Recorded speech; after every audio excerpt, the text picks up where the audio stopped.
हिंगोली जिल्ह्यातील वसमतमधील एका शेतकऱ्याने शेतामध्ये आफू लागवड केली तर त्याच्यावर गुन्हे दाखल करण्याचं काम केलं, त्याच्या शेतावर धाडी टाकण्याचं काम केलं. परंतु सरकारनं या शेतकऱ्यावर ही वेळ का आणली याचं चिंतन केलं पाहिजे. का तर सोयाबीनला भाव नाही, कापसाला भाव नाही. सोयाबीन उत्पादक शेतकरी, कापूस उत्पादक शेतकरी आत्महत्याच्या उंबरठ्यावर आहे, नव्हे तर तो आत्महत्या करत आहे. सरकार शेतकऱ्यांना कर्जमाफी द्यायला तयार नाही, शेतमालाला भाव द्यायला तयार नाही. एक तर सरकारनं शेतकऱ्यांना मालाला भाव द्यायचा, तर अमेरिकेसोबत करार करून इथला शेतकरी उद्ध्वस्त केला, त्याची माती करण्याचं काम केलं.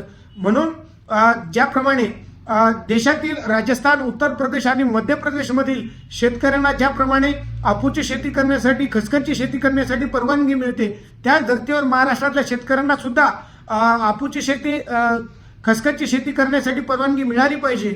म्हणून या हिंगोली जिल्ह्यातील वसमत तालुक्यातील शेतकऱ्यावर जे काही गुन्हे दाखल झाले त्याला कायदेशीर शेतकरी संघटना मदत करायला तयार आहे, त्यांच्या पाठीमागे भक्कमपणे उभे राहायला तयार आहे.